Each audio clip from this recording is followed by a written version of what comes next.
All right, we are back for part 3, and I am excited because reasons. I got my Elgato working again, so video quality should be better from here on out.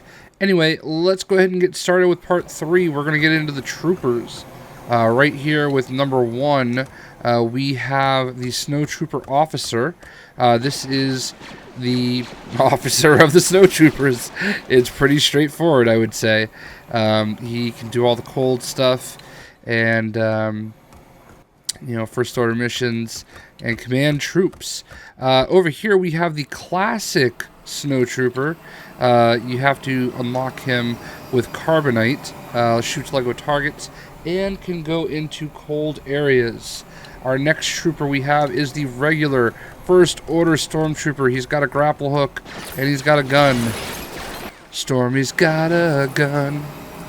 Alright, so, basically your average cannon fodder.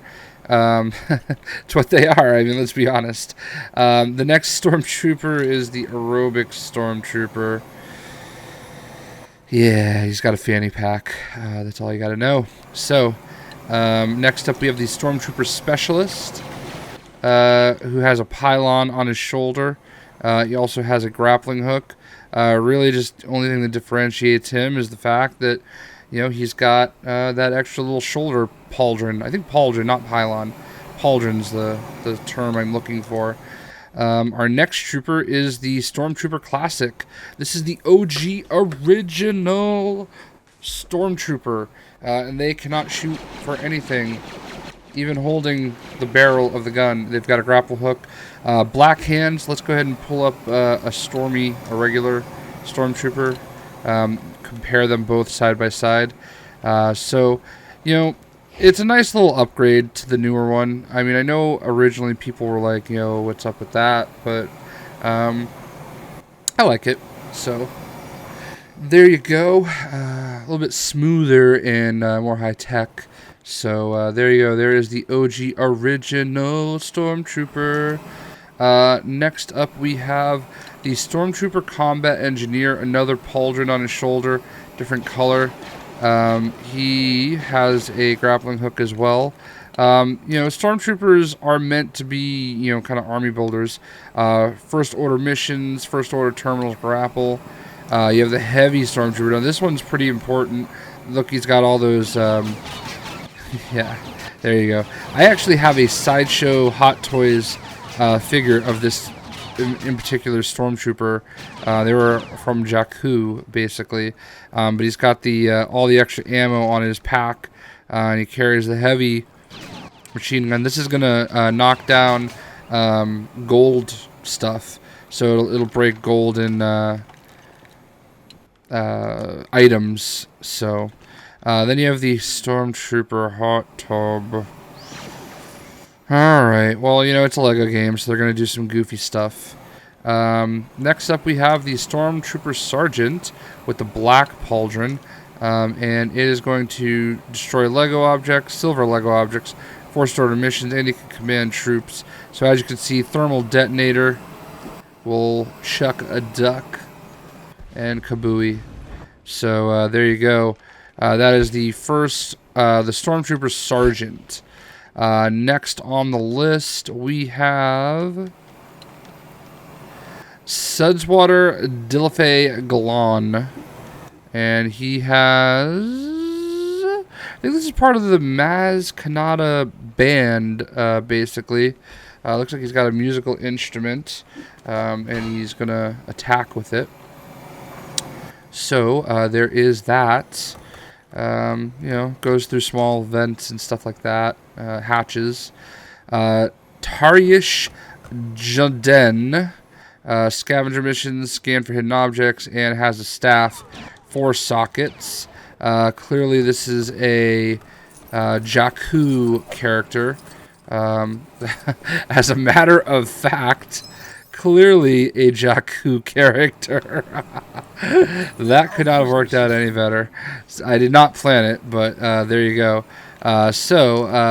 Moving right along, we have Tasu Leech, who I believe is the leader of Conja Club, if I remember correctly. He's got a pretty spizzle-looking blaster.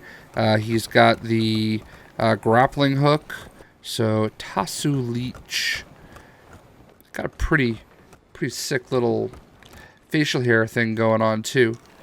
Moving right along, we have Tabin Ralosa. And, wow, she looks fairly decorative. Tabin Ralosa is from Maz's castle. So this must be a bounty hunter. It tells us that she actually is from the Resistance. Use Resistance terminals, scan hidden objects. Yeah, you can see that. And there you go. So, Tabin Ralorsa. I missed that R. That silent R. Alright, we'll move on from this Stormtrooper guy here. We have Technician Mandaret. And, yeah, man. He is a technician. This is the absolute basic of the most basic First Order characters. He has nothing but a black suit and a pistol. He can scan for hidden objects, and he can do First Order missions and terminals. Next up, we have Tito. Can do Scavengers missions, has the socket, and obviously this is a native of Jakku. So there you go. Can go through the hatches. And there we are. Tito. Next up we have the TIE Interceptor pilot. This is the OG original TIE pilot. Can shoot Lego targets and can grapple. Always loved the TIE fighter pilots, the way they have these all black suits. Looking pretty awesome. Pretty cool looking look. There's also, on top of that, we have the newer style TIE pilot. That's the Empire's TIE pilot. And just like with the Stormtroopers, their suits have evolved a little bit. And, with the new suit, we are looking at a sleeker, more reformed design. And there you go. And then my favorite of the TIE pilots is the Special Forces TIE pilot. I don't know what it is, man. Just those two red stripes down the face. They just do it for me, It's a very basic look. And then you just add in those two stripes and it's like, I don't know, home run. So, I do enjoy the TIE pilot looks. It's weird because like the cannon fodder type characters that are in this game, like all these Stormtroopers, I actually like them. I'm happy they're in the game. They're pretty cool looking. So no complaints from me. This is Trentus Savay. He is a part of the Autogon Assault for the Resistance. He's got a pretty heavy looking blaster rifle. And what does he do? He resistance missions, resistance terminals, and grappling hooks. So there is that. So yeah, man. I don't really know much about Trentus, but there you go. Trinto Duaba. This is a character from Takodana. So I would imagine this is somebody that is in Maz's castle, shooting bullets. Yeah. So there we go. Look at that. We've got the Tusken Raider. And Tusken Raider. So yeah, man. There you go. Tusken Raider. A very classic character. You have to unlock him with the Carbonite. Should be right at home here on Jakku. There you go, Tusken Raider. Next up, you have Hubert Styx Coral. Another character from Maz's castle. And look at that wild outfit. Looking kind of like Raiden. And has the sticks. There you go. The last character that we know of that was named Styx from Daredevil was pretty epic with those batons. And yeah, man, there he is. Styx. I don't know what his backstory is, but, you know, apparently 30 years in the future, the bounty hunters and scandalous characters enjoyed wild clothing. So, yeah, man. Next up, after Hubert Styx, we have an Unkar goon. So this is one of the goons here on Jakku, working for Unkar Plutt. And yeah, man, pretty straightforward cannon fodder. Now that's the type of cannon fodder character that it's just, I'm generally like, yeah, whatever. We also have an Unkar thug, and they actually look pretty dope. Not gonna lie, I love that he's got some ants in his pants here, and he's just kind of dancing. He's also got a crowbar. They both have crowbars, and you know, I don't know what that's all about, but you know, alas, that's what they have. And then, obviously, I skipped Unkar Plutt. Make sure you use him on the Millennium Falcon. Get yourself an achievement or a trophy, depending on which console you're playing on. He is not giving out very fair amounts of portions, so what can you do? But there you go, Unkar Plutt. So, we are moving right along here. This is a Varmic. Varmic actually has his own Funko Pop figure. He is also a member of Maz's little castle Cantina. And I don't know what race he is. See, one of the things that I don't love about Episode 7 is that they just introduced so many new races and didn't use some of the classics that were kind of established over the years. So I don't know what this guy is supposed to be. No backstory, but, you know, there he is. Looking pretty interesting. Moving right along from Varmic, we have Varand Jellic. This guy was on the mission with the Rathtar with Han Solo. He's got a you know, kind of a staff, and he also has a gun, and he's, you know, one of our many dead characters, if you will, that didn't quite make it through the Rathtar mission. He kind of looks like Galen Merrick from, you know, Starkiller. Has kind of that look, so you could probably use his stuff and, you know, make yourself one. I saw some floating around on Twitter today. Next up, you have Volzang Lee Thrul, and he does not have a jetpack.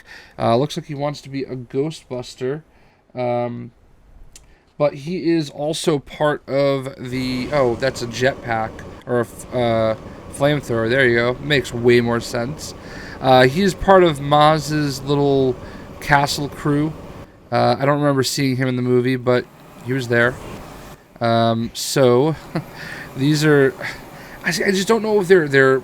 I want to keep calling them the scum and villainy, you know, of the new Star Wars universe, but they may be good people because some of them obviously were with the Resistance.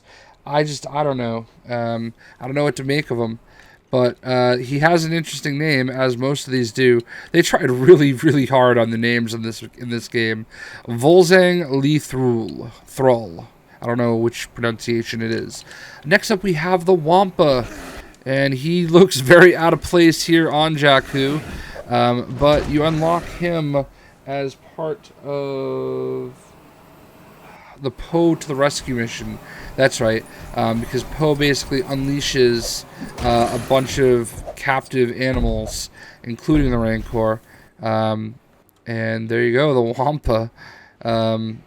Both arms intact. Hasn't attacked anybody yet. Oh man, Wedge Antilles can do resistance missions and resistance terminals. I do not remember seeing Wedge in the movie. Maybe I'm crazy. I've seen the movie a few times, but I don't know what that's all about. But Wedge is a classic. He is one of the best pilots in the Republic, and I can only imagine how he was 30 years later, because he didn't look like he was young, in that episode, or in episode 5 and 6, when he was in his pilot glory. He looked like he was probably, roughly 40 or so, if I had to place a guess. So I can't imagine him being very young in the Resistance. Maybe this is Wedge Antilles Jr., I don't know. But it says Resistance, so I'm going with it. Next up, we have Weeba Tuel. He looks like he is a menacing, not so nice guy. You get him as part of the Crimson Corsair mission. I don't know if he's part of Crimson Corsair's crew or not, but he does have more of a rifle, and he can grapple. Oh man, Wicket. It's a kid's game, guys. He does shoot bows and arrows. A lot of good that's going to do us here on Jakku. Where I come from on Jakku, we call him Dinner. Probably tastes like chicken, or maybe deer, venison. I don't know. Bear. I guess it tastes like bear. Wicket, I am so clearly not a fan of the Ewoks. But what can you do? It's a kid's game. Woollavan is also from the Battle of Takodana. I'm assuming this is another character from Maz's. Yeah, there you go. Got Maz's little patch right there on both of them. No idea what race this is or species, but it's a little guy, so you can go through your little hatches. Yoda. Yo, yo, yo, yo, Yoda. Oh, everybody's favorite Yoda. Oh, look at that. Look at that. They did a good job with Yoda, man. He's very fast and agile, and I keep singing the Yoda song. I just can't help myself. Weird Al with the Yoda song is epic. I will try to remember to put a link to it in the comments, because if you have not heard Weird Al's Yoda song, it's so ridiculously catchy, like everything that Weird Al does. But Yoda, obviously one of the classic characters you can unlock through the Carbonite process. So, Yoda, yo, yo, yo, yo, Yoda. Zev Seneska, this is our pilot that finds Luke Skywalker and Han Solo when they were having their tussle with the Wampa and nearly dying in the wintry abyss that is Hoth. And yeah, man, Zev is a legend of the Republic, because without him, Luke would be dead. That's it. Zev Seneska. Next up, we have Xylus. Xylus, I believe, was part of the crew in Rathtar hunting, so R.I.P. Xylus. Looks like it's a female character. I feel like Xylus, must have been fairly good at her job until she died. I'm assuming it's a she again, because if you look at it real close, it looks like she's got those girly eyes. I feel like anybody that goes by one name has to be good at what they do. Like Ronaldo and Pele and people of that nature. So, yeah, man, there's Xylus. Moving right along. We're getting into the droids. So they keep all the droids separate. So BU4D is a cool-looking droid. I don't really know what he does, but he looks kind of cool. So that's one of the things with some of these droids. Some of these droids are stupid. But they're in the game because they have to be. This one's actually a cool-looking droid where I can sit here and say, all right, that's cool. I can appreciate BU4D being in here. Can accept resistance missions, can bypass toxic areas and cold areas. Pretty much all of the droids can do that, so I'm not going to really repeat that every single time. BB-8, what can you say about BB-8? BB-8 is a legend amongst the droids. And one thing I do want to show you is you can create your own BB-8 unit. This is mine. I named it JJ. after my initials. But, you know, BB-8, again, total legend amongst the droid community. So, you know, does all sorts of cool stuff. I love the way that they, you know, they designed it for the game. And yeah, there you go. You can do little designs in the sand. It can get you in a little bit of trouble. So pretty epic. I mean, that's just a really cool attention to detail, you know. So we're gonna move on from BB-8. Yeah, they did a good job with BB-8, like all around, just creating BB-8. Really awesome droid. I think a lot of people have fallen in love with them. Here you go, classic C-3PO, gold and shiny. I think anything shiny is epic, which is kind of why my JJ BB unit is like a metallic red looking. There's also, for C-3PO, the new version with the red arm. The mission is not available yet to learn how he got his red arm, but we will learn that eventually. But for now, he's a weirdo with a red arm. EGL 21 amps. What the actual uff? This is what I was talking about when I said stupid. You know, I don't know if I can really do a worst characters of the game, but if I do, this is going to be on it. Because, you know, a lot of the cannon fodder type characters, there's a lot of characters that aren't necessarily bad. They're just so unknown, and we just don't have a real appreciation for them. This one right here is a character, like, whatever. It's filler, it's fluff. I could have done without. It's just a running trash can. So I spent more time than it deserved. GA97 is a cool medic droid. And what is that walk? So, yeah, man, I actually like this one. It looks pretty cool. I can appreciate the droids for how they look. Just amps over there, man. Stupid. So anyway, moving on. GNK 143. We needed at least he can bang his head. Amps can't do anything. So this is basically like a Gonk droid. Gonk. Gonk. Gonk. They are like basically walking portable power units. Jata 74, GTA W74, Jata.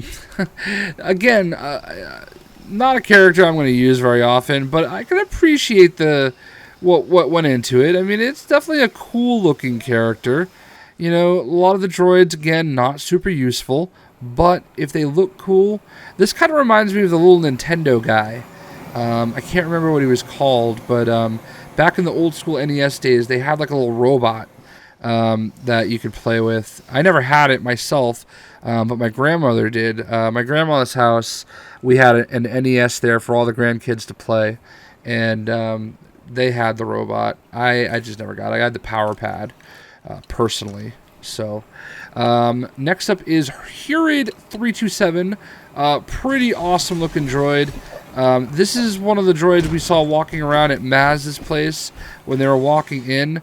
Definitely appreciate and like this one. Almost looks like it was a transformer of Rey's speeder. Now this one can also crack Lego objects. We're going to move on from BB-8 here. So yeah, man, Hurid 347, I think. 327. K3PO, an old school character. I believe this is one of the protocol droids from Hoth, if I remember correctly.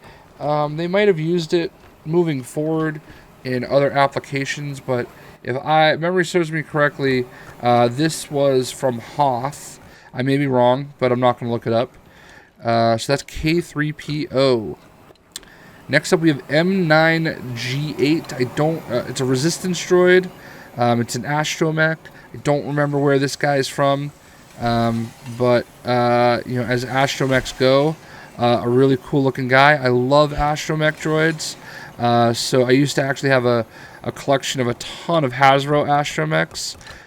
So yeah, this is MSEE. Now this normally I would make fun of, but it's a mouse droid, and you can't hate the mouse droids. It does say Lego on the wheels. So I'm not going to hate on the mouse droid. The fact that you can play as a mouse droid is actually quite epic. Yeah, not useful, but, you know, whatever. The mouse droid. Next up we have OMR1. And this is, I'm assuming, can do translation missions. So this is basically what the droids for the, like, Empire used to look like. With the bug eyes and everything. I don't know if this is a good or a bad guy because it doesn't really say, or where he came from. It does look as though you unlock this guy on Trouble Over Tall. So yeah, it's a First Order droid. That's right. This was Captain Phasma's personal droid in the Trouble Over Tall mission. So yeah, it makes sense that it's all chromed out because Phasma's all about that chrome. Moving on to our next droid. It is PZ4CO. Oh yeah. So this is Billy Lord's character, which is Carrie Fisher's daughter. This is her droid in the movie. You can see this droid with her. It is obviously a protocol droid. Kind of like got that giraffe neck thing going. Very unique look. I don't know what the F is all about on the legs, but hopefully Thor doesn't get going here and he's found a squeaker. So next up we have R3PO, and R3PO is another kind of classic. Escape from the Finalizer is where you unlock him, and a red protocol droid.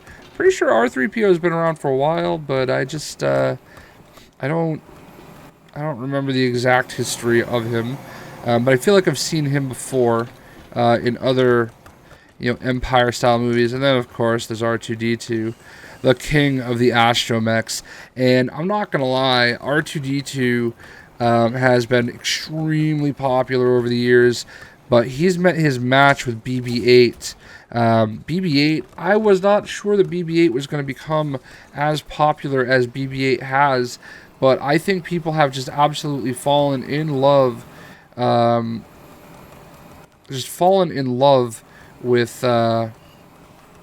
BB-8. So, here's the OG original R2-D2, and, yeah, looking pretty spizzle. What I'm going to do, actually, this is where I would normally stop, but I feel like I can bang out the rest of the actual launch characters as part of this one video, and then I'll feature all the DLC in the part 4. Here is R2KT, R2's girlfriend, basically. And as I mentioned earlier, this was dedicated to the founder of the 501st Legion, which of course was Vader's fist. I think Archer White pointed that out in the video that I talked about in my top 10 video. That was Vader's fist. That was basically Vader's personal army. But in the real world, the 501st have named themselves after that, and they are cosplayers. And the person, one of the founders, his daughter Katie, had terminal cancer, and they created this. This fan group created this droid, and Lucas picked up on it for great reasons. It's been in the Clone Wars. It was in The Force Awakens. On Dakar when they're gearing up to. Oh, look at that! Her little thing is even. Oh, does she just sends kisses basically? That's epic. So yeah, man. R2KT. You gotta really appreciate that. Here is R2Q5. R2Q5 is Trouble Over Tall, an Astromech droid that they use as part of that. I love this one, man. Black, gold, and silver. Sign me up. Just an epic looking. I love that color combination. It's a really awesome Astromech. Next up we have R3A2 with a clear top. That's pretty cool. Just another Astromech. Again, I don't really know like who these belong to, and I don't really know if that's really pertinent. But R3A2 is part of the Starkiller Sabotage mission. There we go there.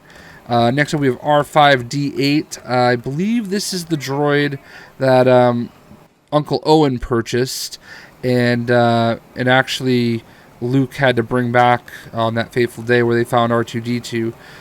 So this is a OG original history maker. Thank you for breaking and setting up Fate, where Luke would be united with R2D2. So there you go. This is R5J2. Didn't I just show this? No, I didn't. Alright, so it's basically a lot like the other R2 unit, or maybe it was an R3. I don't even know at this point. Yeah, the R2Q5. I don't know, they're brothers. I'm just making it up at this point. They're absolutely brothers from other mothers. One's the round top, the other is the square top, and that is just how it goes. So, I don't know, man. Yeah, I'm here to entertain. Next up, we have SN1F4. Again, another droid that, whatever. It doesn't do much, but it looks really cool, so I'm not going to complain. This one, it looks scared, too. Part of Lorsan Tekka's return. Next up, we have J.J. Abrams. You get J.J. Abrams after you finish the epilogue and complete the game. He's got his camera on the back. And what does it say he can do? Resistance missions, command troops, obviously, and grapple Lego things. So I'm assuming that he uses his camera to grapple. I wish I could find a grapple nearby. Next up, also unlocked as part of completing the game, is Kathleen Kennedy. I believe she is the CEO of Lucas now, Lucas Films, the Disney head part of Lucas, whatever they bought. So she's been involved with Star Wars for many, many years. I wish she made better decisions about the expanded universe, because I feel like she played a big factor in that. But, we have to appreciate these two because they were a major reason why we have Star Wars Episode 7, The Force Awakens. They're two of the masterminds behind it. I love her outfit where it says Star Wars. Yeah, just a really cool thing, really cool look. So good for them getting an opportunity to be in the game. George Lucas has been in the other games, so this is really cool. And, last couple characters, the Cantina Strider. This is part of the Dejarak game. And I think this is the one that I use the most. So that's why he looks kind of like a hologram. Also as part of that is the Mentelian Savrit, which is almost a Rancor looking thing. He's like the big muscly bruiser of the game. I don't really use him much because he's kind of slow. Next up we have Molitar, which is the insectoid looking piece. Probably one of the more memorable ones in the game. So there you go, pretty epic looking, very insectoidian. And last but not least, the last of the core game characters, Monnok. This is the little guy of the Dejarak game, and he's probably the fastest of the group, but I don't really use him that much. So just like that, we have taken a look at all of the characters that are part of the main game. In part 4, we are going to look at the first wave of DLC characters. I managed to pull this one off in about 35 minutes again as well. I hope you guys are enjoying the series. I really enjoy making this. I wish I knew more about these characters, but they're just such unknowns, and you can't fault TT for that. I mean, they wanted to make the game centered around the Episode 7 universe, and that's what they did. Fortunately, they did work in some other characters, but there we go.